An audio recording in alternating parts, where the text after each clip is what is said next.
असंयम साधक को नष्ट कर देता है। संयम से रहो।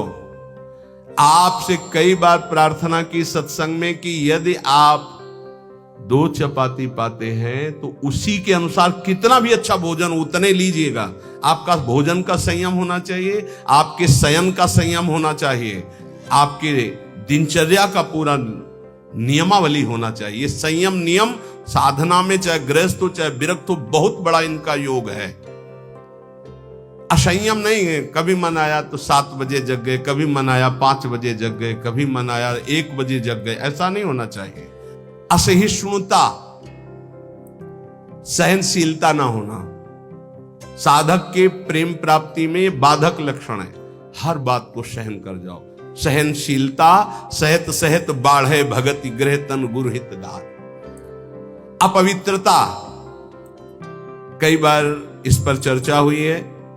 आजकल बड़ी अपवित्रता के चांस हैं, जैसे शौचालय बाथरूम एक ही में सब है,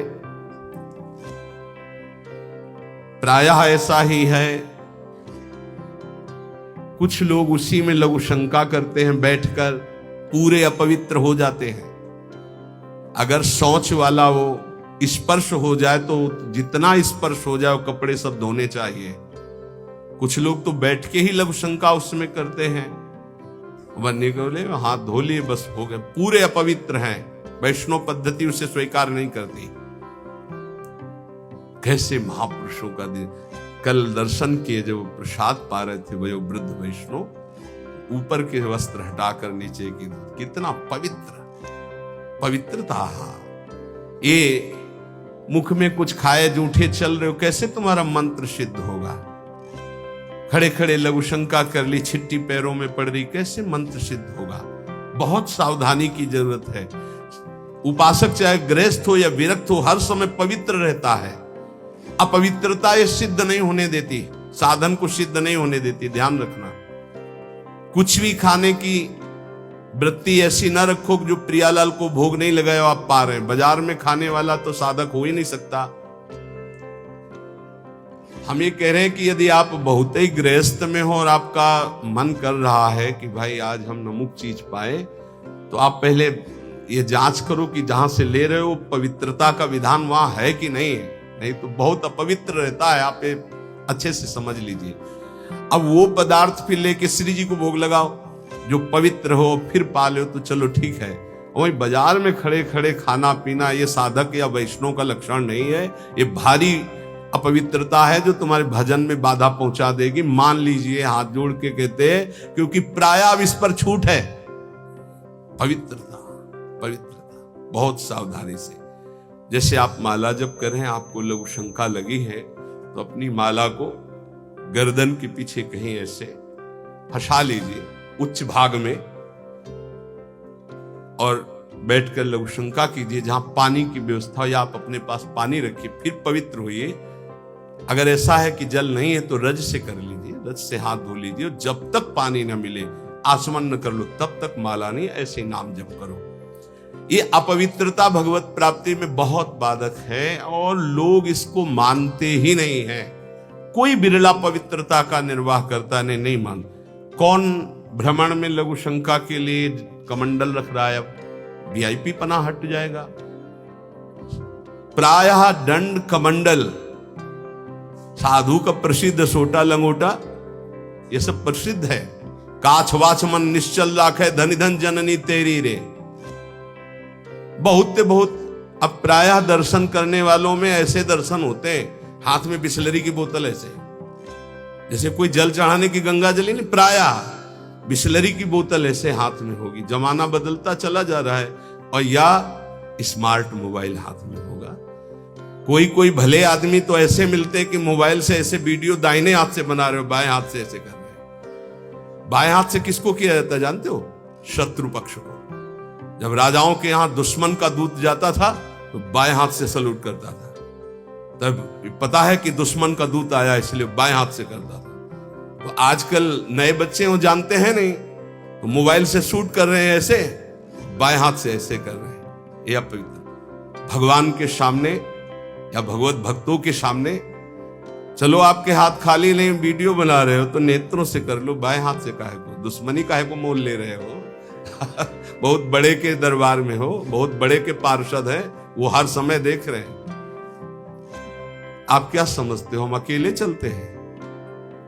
नहीं बोले 10-20 साथ चलते, नहीं, इनकी बात नहीं कर रहा। एक कदम भी ऐसा नहीं जिसमें हमारी महारानी जी न चलती हो। ये जो छोटे छोटे नवजात शिशु जो ये सब, ये जानते हो महारानी जी के प्रताप का आशीष लेने आते हैं। हमारा कुछ नहीं है, हमारे आगे आगे चलती है हमारी महारानी जी, हम उनकी दासी, उनके पीछे चलती है, आगे वो चलती है। ये जो फूल बरसते हैं ना, ये महारानी जी के चरणों में बरसते हैं। ये जो फूलों के पावड़े बिछे होते हैं ना, मेरी स्वामिनी जी के लिए, अगर ये मेरे लिए लगते ना तो कब का बंद करवा देते, आप ये भी समझ लो। मेरी महारानी जी के दर्शन के लिए कोई नाचता है, कोई रोता है, पूरी भीड़ में सैकड़ों रोते हैं, तो हम उनकी आंखों की तरफ देखते हैं कि मेरी प्रिया जी का कृपा प्रसाद इनकी, भले किसी भाव से। मेरी महारानी जी तो बड़ी रिझवार है ना, हाँ बड़ी रिझवार। कितने के अंतिम बन गए, अंतिम बन गए, समय अंतिम बन गए, क्योंकि उनको तो समझ में नहीं आ रहा है ना, वो तो केवल देख रहे हैं बाबा, लेकिन बाबा के आगे जो चल रहे हैं उनका प्रताप चल रहा है। आप समझते हो ना, किसी के आगे इतना नहीं होता जो आप देख रहे हो, ये महारानी जी के आगे होता है, किसी और के आगे नहीं होता। यहां कोई संत प्रताप उदित नहीं है, ये महारानी जी का प्रताप उदित, राधा प्रताप। जो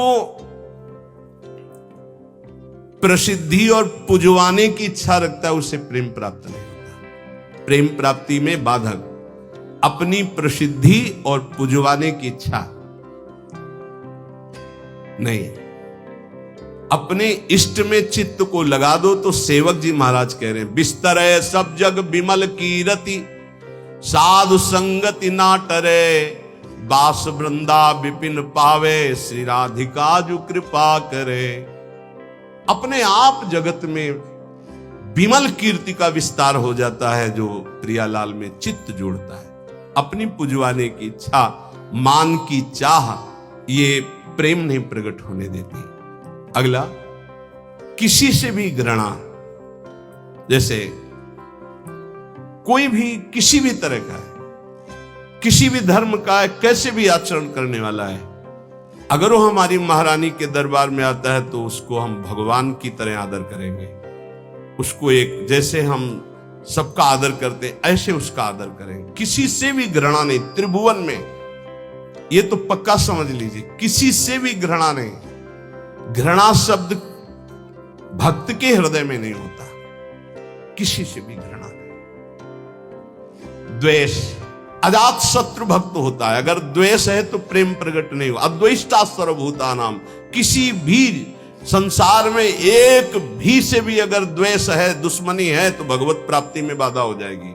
अजात शत्रु तुम्हें गाली दे, सर झुका लो, वो तुमसे द्वेष मान रहा है, तुम उससे द्वेष कभी मत मानो। जब दिखाई दे तो नेत्रों से प्रणाम करो। और निर्दयता, ये प्रेम में बाधक है। कभी किसी के प्रति कठोर व्यवहार वाणी के द्वारा, मन के द्वारा, तन के द्वारा ना करें। दुराग्रह, ऐसा होना ही चाहिए, ये कभी हट न करे। जोई जोई प्यारो करे, सोई मोई भावे।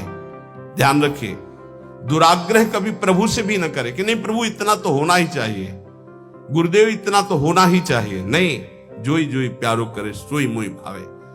चपलता, जल्दीबाजी, चांचल्यता, ये साधक में नहीं होनी चाहिए। गंभीर स्वभाव, जो कार्य करे बहुत ठीक से करे। एक साधक अपनी सेवा में है, उनसे आप कोई भी जल्दी काम को वो नहीं करेंगे। कार्य दे दो, छोड़ दो। अगर पात्र मार्जन करना है तो जब वो मार्जन करके निकले बाहर तो आप देख लेना, निर्दोष हर पात्र चमकता हुआ मिलेगा। पर आप कह दो 5 मिनट में करो तो नहीं करेंगे। जो सेवा दोगे वो सेवा होगी, पर सांगो पांग होगी, उन्हें छेड़ो मत। वो अपने आप पूरा नाम जप करते एकदम, पोछा लगाना छोड़ दो, उसे बोलो मत, बस सेवा दे दो।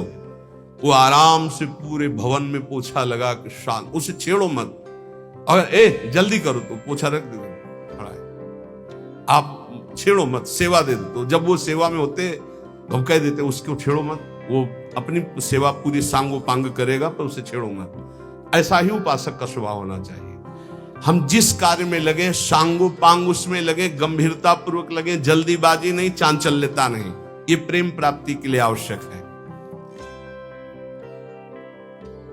कैसे कैसे?